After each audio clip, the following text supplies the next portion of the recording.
kofe dugu dɔ bɛ nɔ u b'a fɔ ko dalwa cɛnna janno alayhi salatu min fɔ ko olu bɛ Kodowara a ye dugu dɔ fɔ olu bɛ ko dalwa bon ko olu jarabila ni jamakulu dɔ b'o fɔ u bɛ mɔgɔw dɔ tɔn na wa u bɛ minnu nɔfɛ bidiya siraw kan bon hari n'u bɛ ala deli u b'a fɔ ko bi jahi fulana ko yala nin tɛ fulankafaya ye wa bon ninnu ni i y'a sɔrɔ i ko bi jahi fulana bon i ye ale de bonya i dusukun kɔnɔ ka kanu dusukun kɔnɔ ka bonya i dusukun kɔnɔ ni kuma in ɲɛ donc a bɛ se k'i se musirikiya ma mais n'a b'i bolo ala de ka bɔ n'a ye ala ka jɔn de don mais ne jate la mɔgɔ ɲuman min don hɔrɔma b'a ye donc n k'ala deli n'a hɔrɔma ye dɔɔnikɛbaw ko nin de ma tawassul al-mamnu nin ye tawassul sugu min ye haramu dɔn hari n'a mi se fulankafoya dɛgɛrɛ ma i ye haramu kɛ a tɛ bɛn parce que tawassulu dagalen bɛ tawassulu haramelen de tawassulu balilen bɛ bon hari k'a fɔ bi jahi Mustafa bi jahi Nabi dɔɔnikɛbaw ko haramu a tɛ bɛn silamɛya sariya la donc n'i y'a kɛ mɔgɔ wɛrɛ fana la o cogo de la pour ka yira de karama b'a la bonya b'a la i y'a fɔ ni o de ye donc nin ye haramu de ye nin ye tawassul mamnu a tɛ bɛn hadamaden ka nin fɔ o kɔfɛ an balima dɔ y'a ɲininkali kɛ ka bɔ Espagne a bɛ bɔ Kayi mara la ko cɛnna k'u b'a ɲini fɛ i ka se ka kuma dansago ani dantɛmɛ ani yaadanciya min bɛ marika dugu la ani kanangɛlɛya min bɛ marikaw la a tɛ siɲɛ si la a ka fɔta la ko i kana saliya o la i ka wasiya k'u ye kosɛbɛ a bɛ nafa ɲɛ kosɛbɛ bon wasiya olu b'a fɛ ka kɔɔriya kɛ ka taa min na ni mɔgɔ min b'an ka dɛrɛsiw lamɛn ko yaadantiya ni banbantiya min bɛ hadamadenw kan ni ɲɔgɔn tɔɲɔ an ka wasiya kɛ anw ka dɛrɛsiw la wagati bɛɛ an bɛ wasiya kɛ o la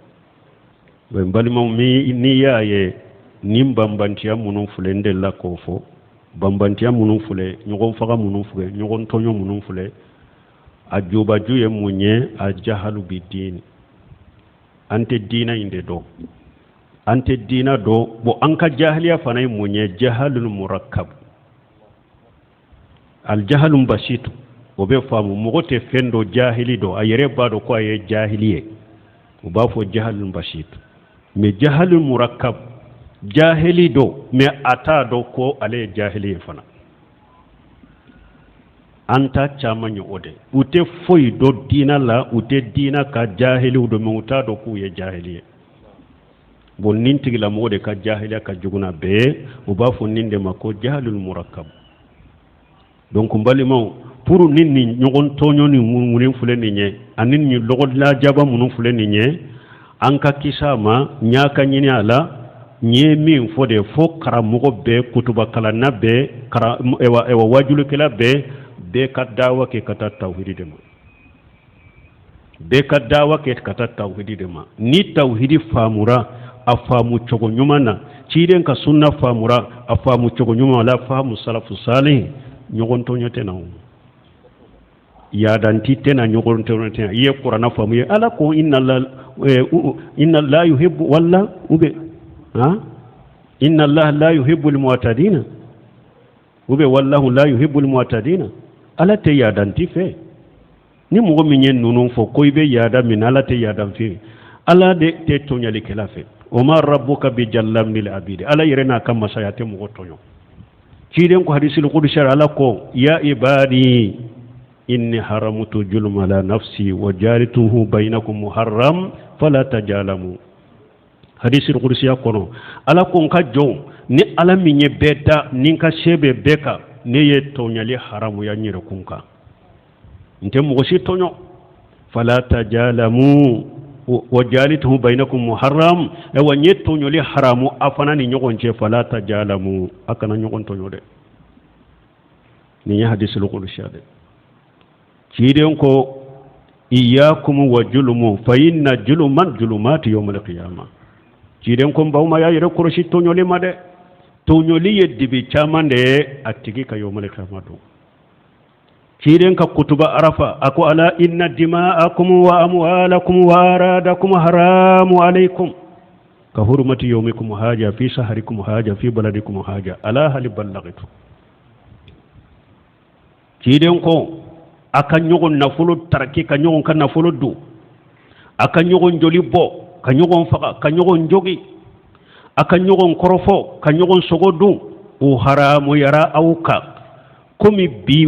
domi makka yoman ewa arafa do haramu yaraka chogomi yoman nahru haramu raka chogomi ambe makka haramu raka makka kono chogomi ambe lahuru makaramu no haramu raka o lahum rakalu no chogomi ewa haramu yaraka don tonni dugu to law chogo kelendela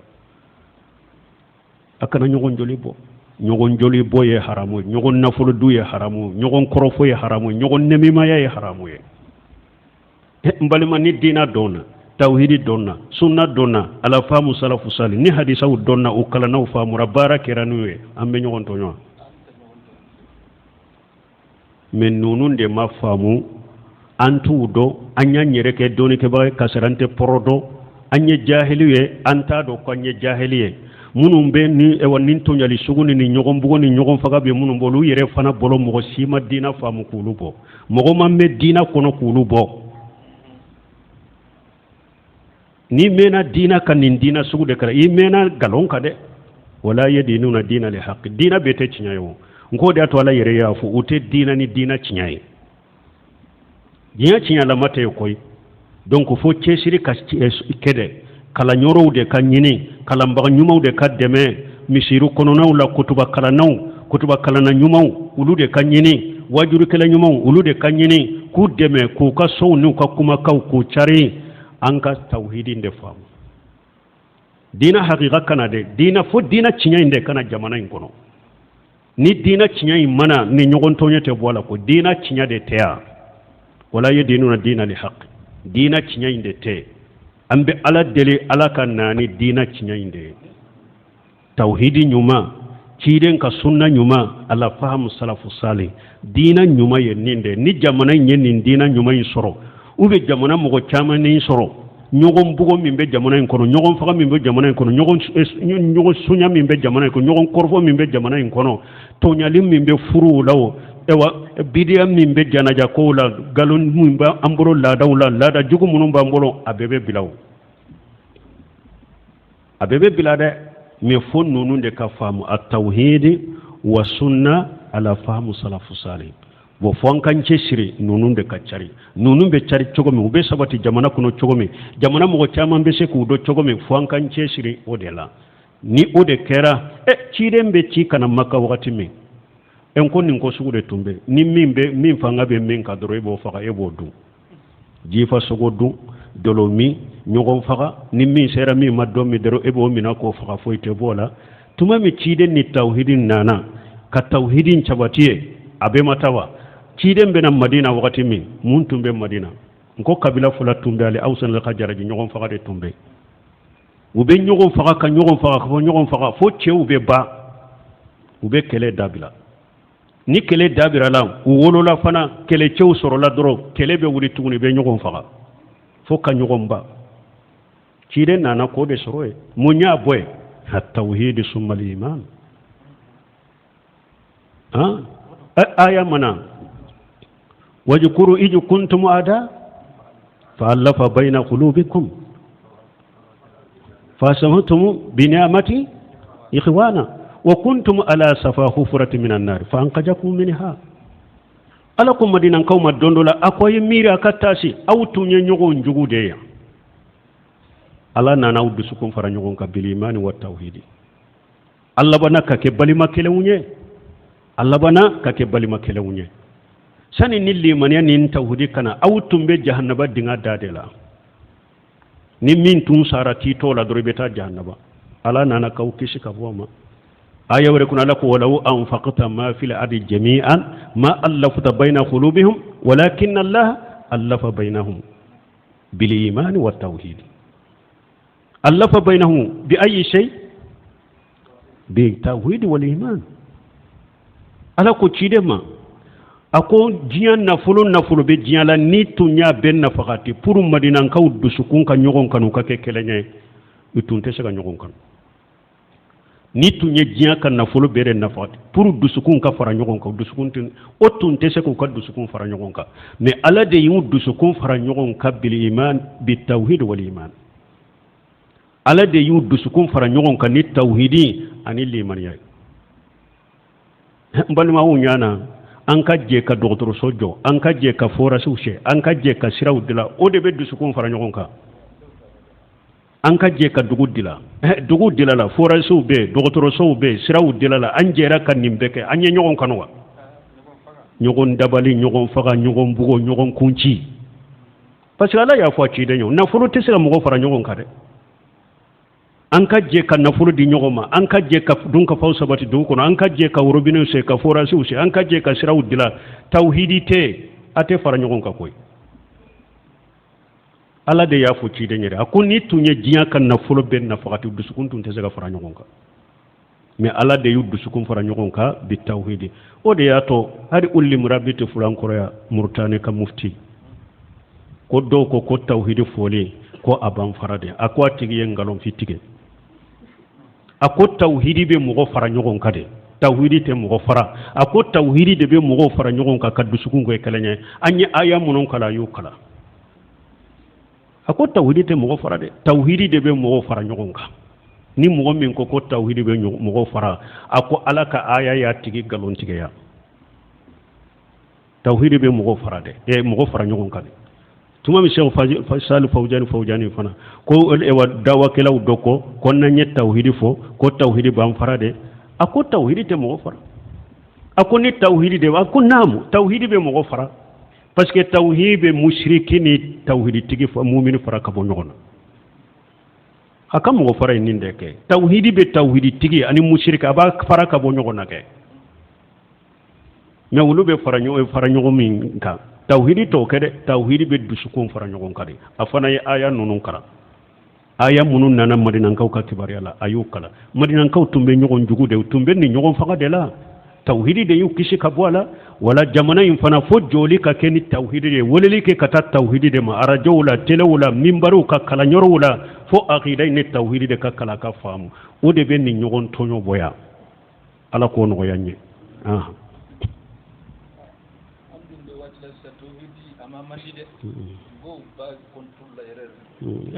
a man di mɔgɔw b'a contrôler o ye depuis gale de o ye depuis gale ali hakumuru tiɲɛ ka kuna de mais Cheikh Islam Ibn Taymiyyah ko a ko ni mɔgɔ min tugura ciden kɔ ciden ye nin tawhidi min fɔ ni mɔgɔ min tugura ciden kɔ diɲɛ bɛɛ k'i sɔsɔ i ni diɲɛ bɛɛ ka ɲɔgɔn sɔsɔ a kana taa fan kelen na yawmal qiyamah do ala t'i ɲininka mɔgɔ si la ala b'i ɲininka ciden dɔrɔn de la i ni diɲɛ bɛɛ ka kɛlɛ a ka fara ka bɔ ɲɔgɔn na ko parce que e tugura ciden kɔ e ye ciden t'a fɔ a ko o tɛ foyi tɔɔrɔ ma lahara ala t'i ɲininka diɲɛ mɔgɔ kelen na o tɛ foyi tɔɔrɔ ma ala b'i ɲininka ciden de t'a la donc tawhidi welelikɛlaw ka nin de faamu a ka gɛlɛ kɛ m'o de fɔ n ko hali an ka jamɛ n'u ka kalanyɔrɔw b'a fɔ de n'i ko i bɛ tawhidi ma data nin bo nin ka gɛlɛn nin to nin ka gɛlɛn nin b'an fara de nin b'an fara de a farala ɲɔgɔn kan wa hari misiriw kɔnɔ est-ce que an faralen bɛ ɲɔgɔn kan sew fule ɲɔgɔn kɛrɛfɛ dusukun bɛ ɲɔgɔn danga kaman fule ɲɔgɔn kɛrɛfɛ dusukun bɛ ɲɔgɔn danga hari misiriw la an farala ɲɔgɔn kan fɔlɔ wa janko jamana kɔnɔ janko diina la galo de bɛ se ka mɔgɔ fara ɲɔgɔn kan fara ɲɔgɔn kan ka dan bɛɛ ye dɛ mais an bɛ fara ɲɔgɔn kan tiɲɛ de kan fara ɲɔgɔn kan bɛɛ kɛra tiɲɛ de kan mais ngalo wa nin kaburu sonna nin mawlidi kɛla nin sufi nin seba nanina k'aw ka fara ɲɔgɔn kan a bɛ nɔ bɔ wa jamana si m'a kɛ jamana si dɔnnikɛbaaw m'a kɛ ni a ye fɛn dila fɛn tɛ dila o tiɲɛ fara ɲɔgɔn kan de bɛ fɛn dila mais nkalon fara ɲɔgɔn kan tɛ pɔrɔ a t'a dila a bɛ tiɲɛli yɛrɛ de kɛ waaleykum salaam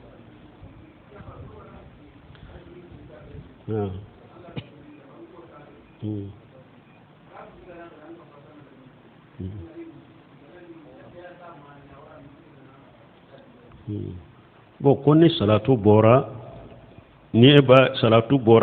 b'a fɛ ka bɔ i ka so kana misiri la ni y'i ka musow kunu ni depuis salatu bɔra u bɛ salli de wa ou bien u k'a bila ni misiri sallira de u fana bɛ salli ayi ni salatu kɔni bɔra dɔrɔn fajiri kɛnɛ cira misiri sallima wajibi uka ni salatu kono wakati donna ube se ku ka salli ama jare ko fo ka misiri de kono aka jigi ube salli de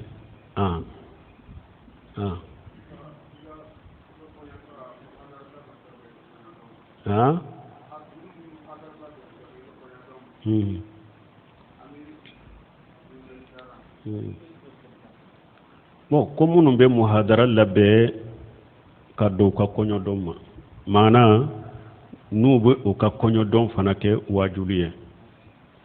o be do fana kala dala o buddambe kata sunna ma jamana en kuna cema o be musoma o be konyo yoro o ka wajili kelaw de bu boro ko kata wajulike bal mo cide nyamni mu fanye fa inna khayra li hadisi kitabullah wa ghayra li hadi muhammad sallallahu alaihi wasallam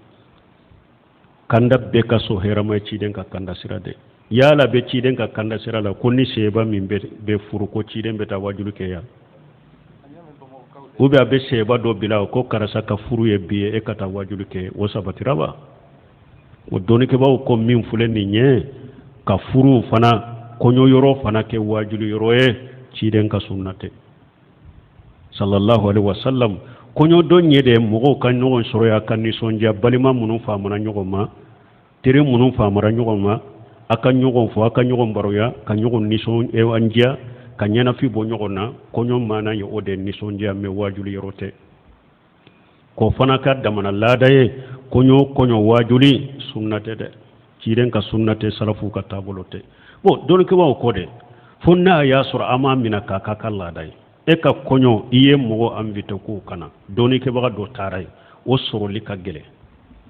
o kaye jamala aka gele ala ya ka tara e ka konyo yorola amma ko be nyinin kale dola ka nyininka ako jabu de awma bashi toka ube ni o doni ke baga nyere tara e ka konyo yorola aye ala soso ni munkaratu do yoye ko ne undo ala soso do ye aka kuma ulula min babil amr bil ma'ruf wa nahy anil munkar bashite nonuna akarsanna na ya alhamdulillah alaka konyon ke herame amba ke kamin ke nimboy ka kola ninya kokono ni tebbe ube ninya haramu ni tebbe na ye kokone mununye abese ka kuma ulula ube na nyanyinin karake so dola bese ku jabi me ka ke ladaye konyo yoro anu aka wajuri kelaw siden ka sunnate sallallahu alaihi wasallam mogo kurani doni ke ba kurani dinya ka doni ke ba kura munum bu dambe kata sunna mawlude ni be sori ni sunna kono ta kono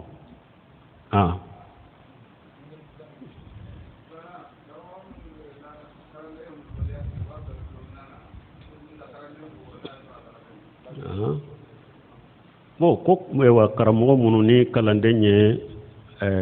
tilo gele ya wudo ko babila wa tilo mina na ko be chogodi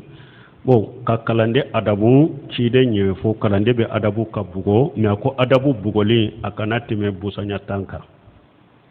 ni haddu ko ni islamiya sare hakke mi fo de be boatigila mais ni haddute iba fe ka demiseni adabu de aye kodo de ke ciden ko kanati me busanya tamma bo akanake jugu bugoli fana ani nin jugu bugoli akanake o fana ye akake bugoli minte yoro kari ate yoro jogi ate joli bo yoro la adabu bugoli dereba khare muburiha akanake bugoli minni jugu bugoli derede ba aw boro kalande umbe bugona ube kapine tige o kalande umbe bugono de o bugoli sugute de adabu bugoli akanate me busanya tanka bashi tola ika kalande adabu noy kulli man ya dobe faral liman ya kaba عقيدة أهل السنة الإيمان قول باللسان واعتقاد بالقلب والعمل بالجوارح يزيد بالطاعة وينقص بالمعصية. عقيدة أهل السنة لمن يدي القول باللسان إن كثير كما فلافو واعتقاد بالقلب ككيد بسكون كنو والعمل بالجوارح سوفي وفنكا بارب بانغالي كإسلاميا كبارب بانغالي يزيد بالطاعة limaniya be jidini alabatoye wa yanqusu bil mashiyati limaniya be naqasi ni ala sosoye abe jidi limaniya be jidi limaniya be naqasi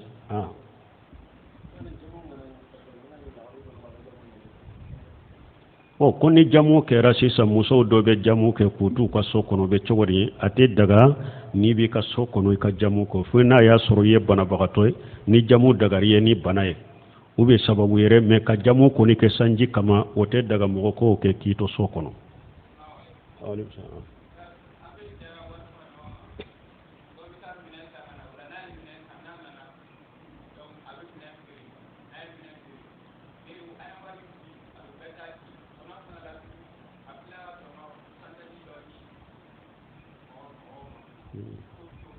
bon ko mo be je do be wori doni wori hakke do bo abe je ka di kelema abe ta waya sinai na nimminan ferela abe beta sagima tono fana nimmi sorola abe tila beta be fara itaka ni ambe sira nin kana ke fere kata iribama parce que abe komi nunu nya hakke min fara e ka waya sinuye uye juru do ila sisa ni e nana ife ye fere ke bu ka wori saguma ka sage ka fendo daka kullu qardi jarra nafa fa huwa riba jurudo fana ni ye jurudo mola pour kan nafa do de sama kana yirima yirema riba do men nin su aba ke barake nyogonya de e ka wori ke sagima al mudaraba e munye ebe hakebo nimbe hakebo abadi kelema abe jago ke akono ni tono mi sorola tono imbetila ani nyogonche ni peredi min kera beka ni kan na folo kuntinyana bolo yere e kan na folo takadi mimma jago ke ni ninye anka tono tila abbe na tolo ko ni tila chogo la bashi tola na folo fule barake nai uba fo ninde mal mudarabatu abe barake nai abe ni tono mi sorola abe tono tila na ganye be au beka menin na folo kuin fana tinyana bolo sarataka fona ya sura ya daruga fadra tura misale la ye wa kemeta kadi mugoma nya dima ikawa ya senaye anka barake nyogon fe jago ke naye ambe tono mi soro ambe tono intila wa keme mbe to abolo da be barake naye ni tono mi soro la abatila ni wa keme nchiana abolo abellaje na ya sura ma faratu ama ya da sarataka bafu nindi mal mudarabatu ne au ka wori udi alema alekata na ye minanta na ba fera beta di matono be daka nimbe ko ma ye jurude do ala dro anana ye fere ka ya taw sagama ka sagi ka antre da auka ala kan kishkantanga wa alaikum salam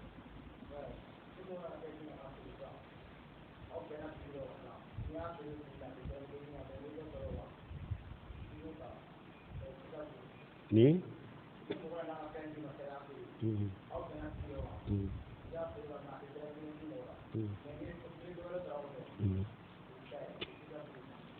nyemmi nyinenka koni mogodo nana sisa yemminandi ema karasanin fere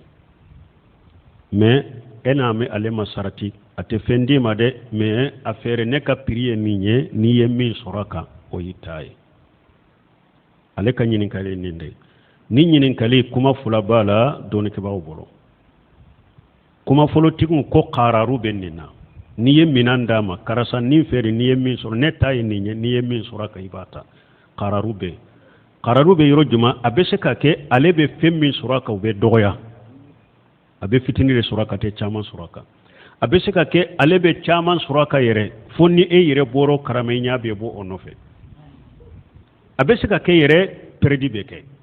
ale be perdi aba fere ka munumunu ka yala ka shege e ye piri min fate mo si soro min bette moka aba pe afere ka piri la be perdi donc doni ko do ko nin qararu koso ni sugute be ko nin boda e munye sisa ko akabbe ka sarala karasa ne kam minan fule ne ka priye ne nya affaire ni na mais ebe ayala li min ka affaire li min ka saray ni nya akabbe ka sarala anya akera sa minan fere la ni mai ma fere on ale ka sara de be ka iba sara bo don ko ko boda ni ko me sugu ko qararu bala ni nya kuma fulo tigi kuma fulana tigu ko basite nina ko basitala ko ni ko ne ka priye ni nya me ni mi suraka ko ikota ko na ye mi suraka bota ko basitala buno seminu nya ka kuma fula ye ni nya kuma dola abe mile katama ko atebe aka kuma dola nima ewa fili parce que aka kitabu yeta kachambolo bulugu sarahu fatihu jul jalal wa ikram sarahu bulughul maram abe aba fo kono ka fonni sugun basitala a bɛ daga i k'a d'a ma n'i ye min sɔrɔ a kan bon n'a ye fɛn sɔrɔ min sɔrɔ a kan o y'a ta ye a bɛ a fɔ o yɔrɔ la ko baasi t'a la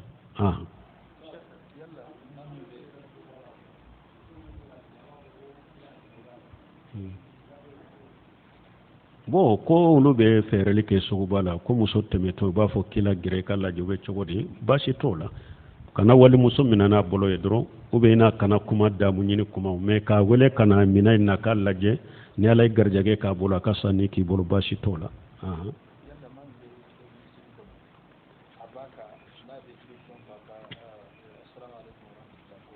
bon ko an sigilen ɲɔgɔn kan sisan ni question bɛ posé i b'a fɔ salamu aleykum a bɛ cogo di n delila ka kuma la yan n ko ibn usaymin rahimahullahu n y'a mɛn a la ka kaseti kɔnɔ alibabu liqa'u almaftuh